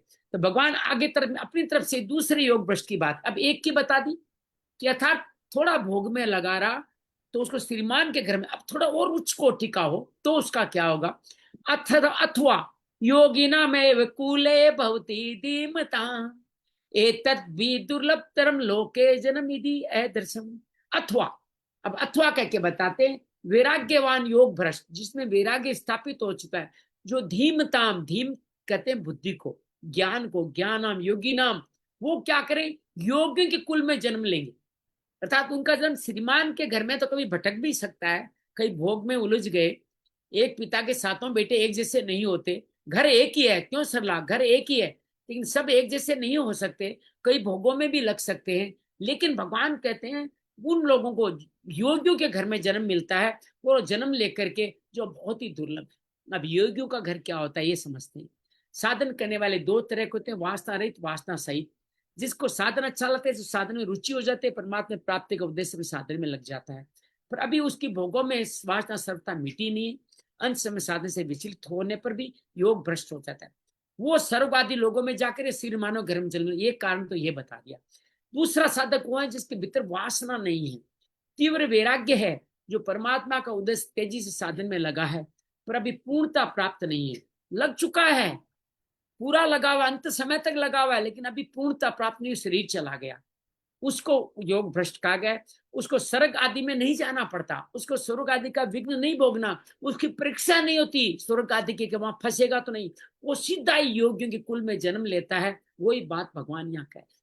अथवा तुमने जिस योग भ्रष्ट की बात की वह तो मैंने कह दी, परंतु तो संसार से विरक्त होकर, संसार सर्वथा विमुख कर साधन में लगा हुआ है, वो तो किसी कारण से किसी परिस्थिति में तत्काल मर जाए तो उसको की अंत समय साधन में नहीं है, तो वो भी योग भ्रष्ट हो जाता है। ऐसे योग स्थिति में यहां कह रहा, योगिना में कुले भवती धीमता, वो परमात्मा को प्राप्त कर उसकी बुद्धि परमात्मा में स्थिर हो गई है।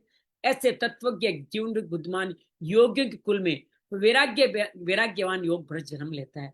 कुले कहने का उसका जन्म साक्षात जीवन योगी महापुरुष के कुल में ही होता है। अर्थात जैसे एक उदाहरण दो, व्यास जी के यहाँ सुखदेव जी का जन्म हुआ, तो वो योगियों के कुल में ही उनका जन्म हो गया, क्योंकि श्रुति कहती है उस ब्रह्म ज्ञानी के कुल में कोई भी ब्रह्म ज्ञान से नहीं रहित होता, वे सब ब्रह्म ज्ञानी ही होते। अब यहाँ एक और बात कह दूं, भगवान ग्रंथों में लिखा हुआ है कि जो इस जन्म में मुक्ति भगवान को पा लेते हैं, उनकी 7 पीढ़ी आगे वाली, 14 पीढ़ी आगे वाली वो भी मुक्त हो जाती है। आप अकेले मुक्त नहीं होते, अपनी 21 पीढ़ियों को मुक्त करते हैं। तो भगवान कहते हैं ऐसे योगी के घर में पैदा हो गया जो स्वयं ब्रह्म को प्राप्त हो चुका है, तो आप नीचे कहां से गिरोगे, आप भी तो मुक्ति कहलाओगे। तो भगवान कहते हैं एतद् भी दुर्लभतम लोके जन्म इति दर्शन, इसका कारण इस प्रकार की कुल में जन्म होना इस लोक में बहुत ही दुर्लभ है। ये दुर्लभतर शब्द यहाँ यूज किया गया। श्रीमानों के घर में जन्म लेने वाले योगी कुल में जन्म, इन दोनों योग भ्रष्टों में योगी कुल में जन्म लेने वाला जन्म अत्यंत दुर्लभ है। तो ये बड़ी बड़ी बात कही है। तात्पर्य शुद्ध सात्विक राजाओं के, धनवानों के, प्रसिद्ध गुणवानों के घर में जन्म होना भी दुर्लभ माना गया है। जैसे महात्मा बुद्ध पैदा हुए, जैसे महावीर पैदा हुए, जैसे राम पैदा हुए, जैसे कृष्ण पैदा हुए, ऐसे अनेक लोग, अशोक पैदा हुए, ऐसे अनेक लोग जो राजाओं के घर में पैदा हुए, वो दुर्लभ है, पुण्य का फल माना जाता है। पर तत्व जीवन योगी महापुरुषों जन्म होना तो दुर्लभतर है। मतलब गुड बेटर बेस्ट है ना, वैसे ही दुर्लभ दुर्लभतर। तो ये दुर्लभतर है जो योगियों घर में, उन योगियों कुल में घर में स्वाभाविक रूप से परमार्थिक वायुमंडल रहता है, संसारिक भोगों की चर्चा ही नहीं होती। वहां के वायुमंडल से, दृश्य से, महापुरुष के संग से, अच्छी शिक्षा से साधन में लगना आसान हो जाता है, सुगम हो जाता है। वो बचपन से ही साधन में लग जाता है। देखिए ध्रुव की उसकी माँ सुमति ने कहा कि अगर ये सीट पे बैठना है तो भगवान का भजन कर। तो घर श्रीमानों का घर था वो, और वो भगवान के भजन में लग गया। ऐसे कुल जन्म में लग दुर्लभतर बताया गया। विशेष बात क्या है, एतत् और ई दर्शन, ये दो पद आए हैं। एतत् पश्य तत्व के योगियों के कुल में जन्म योग पर समझना चाहिए। ई दर्शन पश्य तत्व योगी महापुरुष संकाव से जिसको प्राप्त हुआ, ऐसा साधक समझना चाहिए। एक बड़ी गुड बात है, संसार में दो प्रकार की प्रजा मानी जाती है, बिंदुज और नादज। जो माता पिता के रजबीर से पैदा होते हैं बिंदुज प्रजा कहलाती है। जो महापुरुषों के नाद से, शब्द से, उपदेश से परमार्थ के मार्ग में लग जाते हैं वो नादज प्रजा कहलाती है। अर्थात जन्म तो सब वैसे ही लेते हैं, लेकिन महापुरुषों में लग जाए नादज प्रजा लेते हैं। तो योगियों के कुल में जन्म लेना योग वर्ष बिंदुज है, और तत्व के जीवन महापुरुष सत्संग पार्थ साधक नादज है।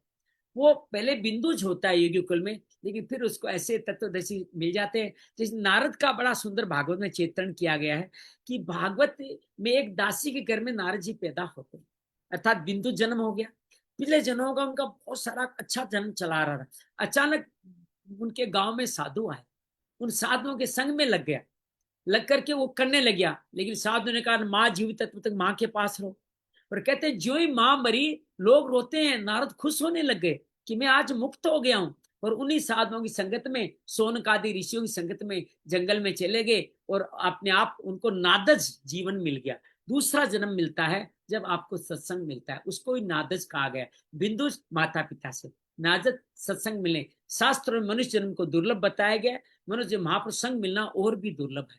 दुर्लभो मानुषो देह देही नाम क्षण भंगुर है। ये हमारे श्रीमद् 11वें अध्याय में आएगा, 11वें में आएगा। तत्रापि दुर्लभ मन्ये वेंकुटम प्रिय दर्शनम। नारद जी भी अपने भक्ति सूत्र में यही कहते हैं, महत संगस्तु दुर्लभ्यो अगम्यो अमोघश्य। अर्थात महापुरुषों का संग दुर्लभ है, अगम्य अमोघ है। कारण एक तो उनका संग मिलना ही कठिन, अच्छे साधु कहाँ मिलते हैं आजकल। भगवान के पास संग मिल जाए तो हम उसको पहचान नहीं पाएंगे। जब दरवे दीन दयालु राघव साधु संगति पाए। पर संग किसी से मिल भी जाए तो निष्फल नहीं होता। महापुरुषों का संग में दृष्टि से इनको दुर्लभतर बताया गया है। इस श्लोक में भगवान ने वैराग्यवान योग भ्रष्टों का तत्व के योगी कुल में जन्म लेना बताया है। अब जन्म लेने के बाद क्या होगा इसकी चर्चा हम कल करेंगे। तो बड़े सुंदर श्लोक रहे हैं आज के। तो मैं सलाह से निवेदन करता हूँ तीनों श्लोक आप पढ़ें और उनका भावार्थ भी बताएं।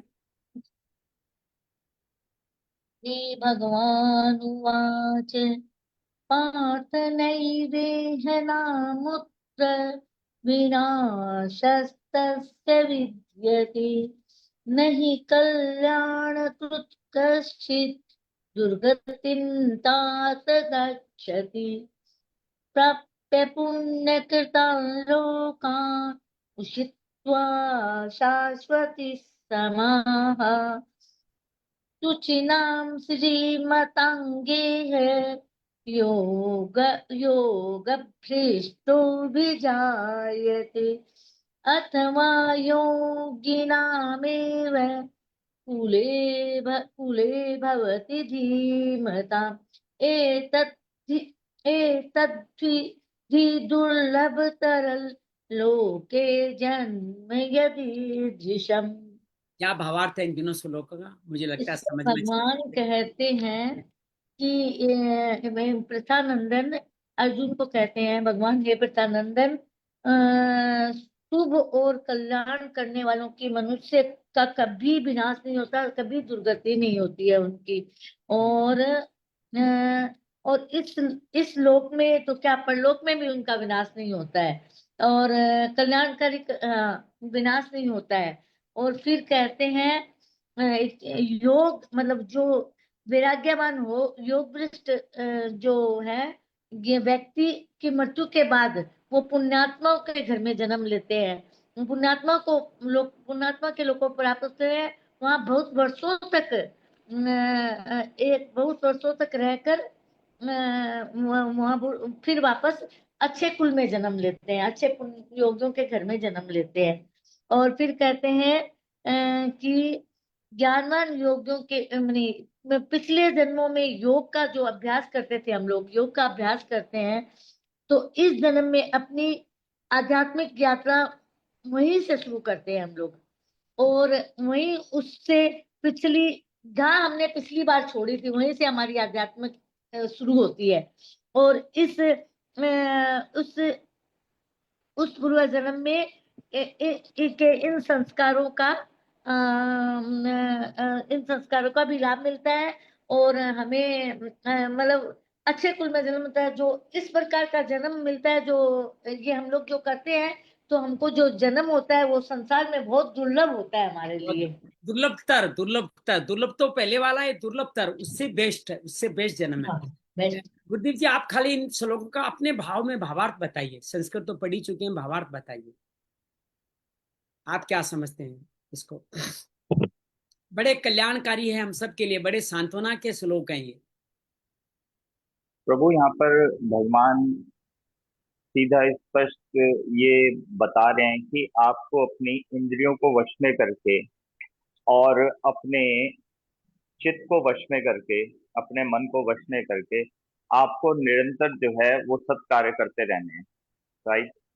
आप जितने भी सत्य कार्य करेंगे, जैसे पिछले श्लोकों में बताया कि उसका कभी नाश नहीं होता। राइट। और उसका कभी विपरीत असर भी नहीं होता। और वो हमेशा फलिहारी होता है। उसी श्रृंखला को आगे बताते हैं कि यदि तुम जितने भी अच्छे कर्म करोगे, जितने भी अच्छे कार्य करोगे, तो उसका पतन नहीं होगा, कभी भी विनाश नहीं होगा। और हमेशा ही वो अपग्रेडेशन मिलेगी। जैसे ही आप ऊपर की तरफ पे, का नया जन्म तो होना ही होना है, हर हाल में होना है।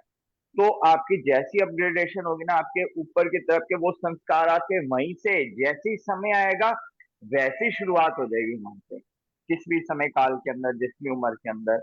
और आपको ये करते हुए ना, अगर स्वर्ग के भी सुख मिलेंगे, आप उसके भी भोगों में नहीं फंसोगे और उसके भी आगे आप अपना कल्याण करते रहोगे। दूसरा ये कि जब आपका और अच्छे तरीके से अब आपके कर्म होने शुरू हो जाएंगे, तब योगियों के घर के अंदर जन्म होगा। और जब योगियों के घर के अंदर जन्म होगा, तो फिर आपकी मुक्ति का रास्ता और वो संस्कार अपने आप वहीं से आते रहेंगे। तो प्रभु मेरे को थोड़ा सा बहुत सुंदर, यही है, यही भाव है इसका। आइए आंख बंद करके इस भाव को अनुभव करें। गहरी लंबी श्वास भरें और छोड़ें। चेहरे पे सुंदर सी मुस्कान, पूरे शरीर में परमात्मा दर्शन का भाव लाए।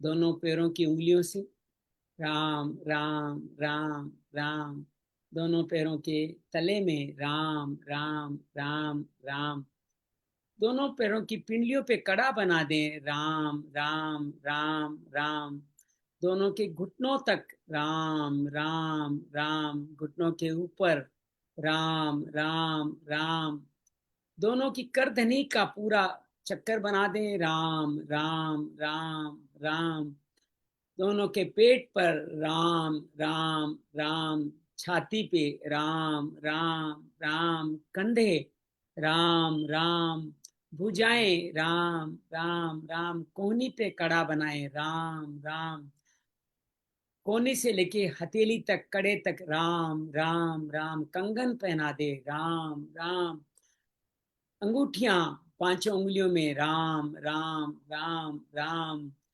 गले पे कड़ा पहना दे, गले पे हार पहना दे राम राम राम राम राम, नासिका पे ध्यान, होठों पे ध्यान राम राम राम, गालों पे ध्यान, आंखों पे ध्यान, राम राम राम, भरकुटी पे राम राम राम, मुकुट पहना दें, राम राम राम राम, कर्ण कुंडल, राम राम राम। भगवत हर एक में अपने अंदर जो ही राम का दृश्य देखेंगे, हर एक व्यक्ति विशेष में ही हमें भगवत दर्शन हो पा रहा। उनकी भगवान मान के ही कर्तव्य क्रम से सेवा कर रहे, सभी भगवान की ही सेवा करते करते सात्विक सुख मिलता जा रहा है। रजस तमस अकलमसम शांत रजसम मनो प्रशांत मन हो गया है। कुछ जिम्मेदारियां बची हुई हैं, उनका शरीर निर्वाह के लिए उन जिम्मेदारियों का पालन भी करते जाए। सिर की चोटी के ऊपर ध्यान, मानो यही मुक्ति हो गई। अब क्या होगा? भगवान हम सबको कहते हैं, ऐसे सेवा कार्य करने वाले, ऐसे योग ध्यान निष्काम कर्म करने वालों का कभी पतन नहीं, उनकी कभी दुर्गति नहीं होती। हम सब के लिए ये बड़ा आश्वासन है। आगे गति कैसे होगी? क्योंकि अभी मार्ग पूरा भगवान का समाधि नहीं लगी, भगवान के चित्त का संस्कार बचा हुआ है। थोड़े बहुत कहीं न कहीं भोग आने जाने की संभावना है, इसलिए परीक्षा के लिए भगवान पुण्य लोगों स्वर्ग आदि में जन्म देते हैं। लंबे समय तक जहां लोग अच्छे सेवा कार्य करके सिर्फ स्वर्ग के लिए ही पुण्य कार्य करते हैं, उनके पुण्य क्षीण होते ही उनको धरती पे सामान्य मनुष्य बन के नीचे आना पड़ता है। उससे अलग इनका जीवन होता है। इनको विघ्न की तरह, अर्थात तुम्हारा कार्य पूरा नहीं हुआ तो तुम्हारी एक और परीक्षा ली जाएगी, स्वर्ग के भोग दिखाए जाएंगे। उनको विघ्न मानते हुए अगर तुम उनमें नहीं लीन हुए तो भी लंबे समय तक उन भोगों में आप रहते हुए आप लीन नहीं होगे, तो आपको पृथ्वी पे ऐसे कुल में जन्म मिलेगा जहाँ अच्छे संस्कार हैं, जो शुद्ध बुद्धि वाले सुचि प्रधान माता पिता मिलेंगे। ऐसा गांव मिलेगा, ऐसा भारत देश मिलेगा जहाँ पे तुम जल्दी ही ध्यान में लग के मुक्ति को प्राप्त हो। यही दुर्लभ जन्म है। गहरी लंबी श्वास भरें और छोड़ें।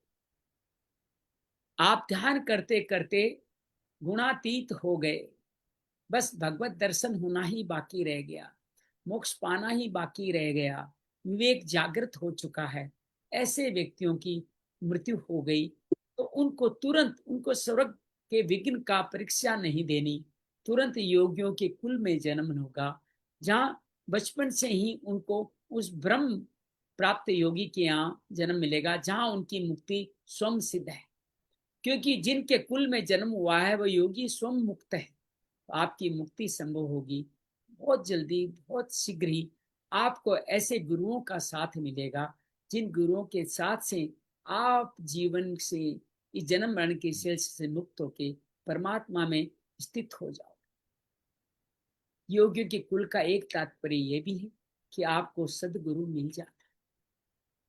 सदगुरु का आपको स्वीकार कर लेना कि हाँ, ये योग भ्रष्ट है, इसको मैं मुक्ति के रास्ते पर ले जाने का मुझे परमात्मा की तरफ से हुक्म हुआ है, मैं इसको आगे ले जाऊं।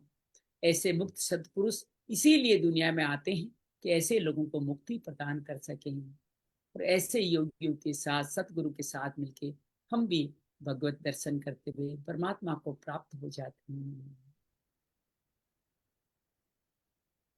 शांति शांति शांति। जय माँ भगवत गीते, जय जय माँ भगवत गीते। हरि कमल विहारिणी, हरि कमल विहारिणी, सुंदर सुपुनीते। जय जय माँ भगवत गीते। दया सुधा बरसावने, मातु कृपा कीजे, मातु कृपा कीजे। हरिपद प्रेम दान कर, हरिपद प्रेम दान कर, अपनों कर लीजिए। जय जय माँ भगवत गीते। योगेशम सचिदानंदम वासुदेव व्रज प्रियम, धर्म संस्थापकम वीरम, कृष्ण वंदे जगत गुरु। श्री कृष्ण वंदे जगत गुरु। शांति शांति शांति। धीरे धीरे मुस्कुराते हुए आंखें खोल सकते हैं। मैं बोलूं कुछ? जी जी। कल मैंने एक मतलब कनाडा की जो मैं रस्से उद्भव गीता ज्वाइन करके रखी हूँ ना, उसकी कल वो छुट्टी रहती है तो व्याख्यान रहता है, तो 1.5 घंटे का उसने बताया था, ऐसे दिया था उसने ज्ञान। तो उसने भी ये जो आपने बताया था ना, छठे अध्याय का 37वां श्लोक, कि अर्जुन बोलते हैं भगवान को कि श्रद्धा से कोई भी आपका जो योग का मार्ग आरंभ करते हैं, लेकिन बाद में आलस्य के कारण भटक जाते हैं, उनका क्या होता है, उनकी क्या गति होगी, योग सिद्धि को प्राप्त किस गति को उसने भी ये बात कल बताई थी कि उसका क्या होगा। एक ही है, अच्छा। जो लोग देखो, ये भगवान आगे कहेंगे, यही एकमात्र हाँ, शास्त्र है। उसने उसने उसने लिखी भी ये गई है, बात भगवान बताई ने थी। स्वयं कही है, तो उसके अंदर गलत कैसे हो सकता है? तो हाँ, जो गीता फिर को आधार, बाकी सारे ग्रंथों का सार इसमें आप देख रहे हो, हर ग्रंथ आता जा रहा है। आज नारद भक्ति सूत्र आ गया, कभी रामचरितमानस आ रहा है, कभी पातंजलि योग दर्शन आ रहा है, श्रीमद् भागवत तो रोज ही आता ही रहता है, बहुत सारे उपनिषद की बात हो रही है। तो सब ग्रंथों का समग्र करके जिस संत ने, राम सुखदास जी ने जो लिखी है, मैं जीते जी जिनमें जितनी श्रद्धा नहीं कर सका, जैसे मेरे पिताजी में मैं उतनी श्रद्धा जीते जी नहीं कर सका, उनके जाने के बाद मुझे लगा कि उन्होंने मुझे संघर्ष, मेरे पिताजी ने मुझे संघर्ष दुख दिए। या भगवान भी तो यही कह रहे हैं कि मैं दुख संघर्ष उनको देता हूं जिनका मैं कल्याण करना चाहता हूं। तो पिता भी वही सिद्ध है जो अपने बच्चों को थोड़ा दुख। मैं कई लोगों को तो ये कहता हूं कि आपका बच्चा अगर आपसे नफरत नहीं करता है, इसका मतलब आपने अपने काम में कहीं कमी रखी है। उसको खुल करके तकलीफ देने दें, तकलीफ में जाने दें, उसको संघर्ष करने दें। उसको कभी भी स्पून फीडिंग नहीं करें, उसको संघर्ष करने दें। जितना आप संघर्ष करने देंगे, उतना ही वो बड़ा होकर जब पिता बनेगा, आपके ऊपर उतनी ही श्रद्धा रखेगा।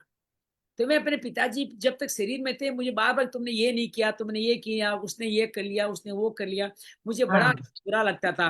पिताजी ये कर, देखो उसने ये कर, तुमने नहीं किया, तुमने नहीं किया, मैंने बहुत कुछ तो कर लिया, मेरे में था क्या, मैंने बहुत, ऐसा घमंड था, अभिमान था। हाँ। लेकिन उनके जाने के बाद से अभिमान से मुक्ति होती चली गई। माँ के ज्यादा करीब था, लेकिन आज मुझे पिताजी दिन भर ऐसा लगता है मुझ में ही निवास करते हैं। उनके संघर्ष इतने काम आ रहे हैं, और आज भी वो संघर्ष प्यारे लगते हैं। जीवन में संघर्ष आ जाए तो अच्छा लगता है।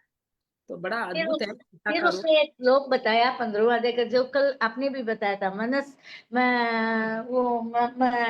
ये बताया था ना आपने, मनस षष्ठानि इंद्रियाणि प्रकृति स्थान, उसने उसके ऊपर वाली लाइन बताई, ममे वासो जीव लोके जीव बत सनातन है। बार बार मनस ममे षष्ठानि वासो जीव लोके इंद्रियाणि प्रकृति सनातन स्थानि कर्षति है, शरीरम यद वापनोति यच्च, उसने ये बताया था। मगर ये श्लोक थोड़ा ज्यादा, बहुत बार आप भी बताते हैं, तो ये गीता में श्लोक एक ज्यादा। भाव के लगभग 20 श्लोक हैं।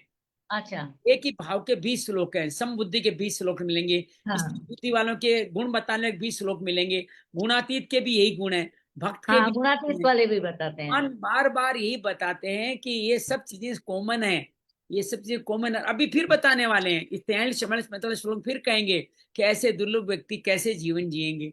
उसमें भी यही बताएंगे कि किस तरह से यत्न करता है, किस तरह से प्रयत्न करता है। तो अपने इन भाव में लगे रहे। आज बड़ी शांति की नींद लीजिएगा आप। पतन नहीं, दुर्गति नहीं, स्वर्ग लोक में विघ्न के रूप में स्वर्ग लोक मिलना, श्रीमानों के घर जन्म मिलना, या सीधा योगियों के कुल में जन्म मिलना, जहां आपको ऐसे साधु संत मिल जाएं जो आपको मुक्ति की राह पे ले जाए। तो तीन ही छोटे सार की बातें हैं। जी गुरुदेव जी, सब ठीक है? प्रभु मेरी जी क्लास बहुत 17 तक आनंद, होगी, आपका आशीर्वाद 18 हो। को मैं ऋषिकेश जा रही हूँ। अरे नहीं नहीं, वहां भी करना ना, पिताजी माँ को दोनों को बैठा लेना, बैठ दोनों गए को बैठा लेना। पिताजी, और मेरे पिताजी और बैठने वाले, वो तो आप दोनों जानते बैठ ही हो। जाएंगे, दोनों बैठ जाएंगे, दोनों बैठ जाएंगे, उनको मम्मी तो कहना। बैठ जाएगी। हाँ, उनको कहना कि आपको लेकिन बैठना पड़ेगा। ठीक है ना? जी गुरुदीप। प्रभु हमारे ना यहाँ पर ना हमारी मेडिटेशन क्लास होती है, ठीक है ना। जब मैं मेडिटेशन यहाँ पे कराता हूँ तो ऑलमोस्ट संडे को और सैटरडे को 2 दिन हमारा मेडिटेशन का सेट होता है। तो दिन में ना अगर आप नोटिस करेंगे तो आपको ना छिपकली नहीं दिखेगी कभी, राइट। तो नहीं, मैं अपना आसन जहाँ पे लगाता हूँ ना, तो वहां पे जैसे ही हमारी मेडिटेशन शुरू होती है, एक छिपकली ना मेरी इधर दीवार के बिल्कुल इधर दीवार पे सीधे हाथ पर आकर बैठ जाती है। और जैसे ही हम लास्ट में प्रार्थना खत्म करते हैं ना, वो चली जाती है। यही तो आज ये बताया पिछले था, ना, आज यही तो बताया कि वो, उसको पूर्व जन्म की अभी भी याद है, ध्यान कैसे करना है, ध्यान में बैठना, संग उसको मिला हुआ है। ऐसे लोग होते हैं, ऐसे लोग होते हैं। बिल्कुल सही कहा। तो आज का भाव तो सब समझ में आ गया ना, तीनों बातें। दुर्गति नहीं बहुत होती, पतन नहीं जी जी होता, जी। स्वर्ग विघ्न के रूप में मिलता है, और उसके बाद में स्वर्ग में नहीं लीन हुए तो श्रीमानों घर जन्म मिलता है। तो आज हमारे को जो माता पिता, अच्छे माता पिता मिले ना, वो हमारे पूर्व जन्म के हमारे कर्म फल का ही भगवान ने फल दिया। और आज हम साथ बैठ के सत्संग कर पा रहे हैं, ये भी योगियों के कुल में जन्म लेना जैसा ही है। ठीक है, बहुत बहुत कोई शक धन्यवाद, नहीं, कोई बहुत आभार, आनंद रहे, मस्त रहे।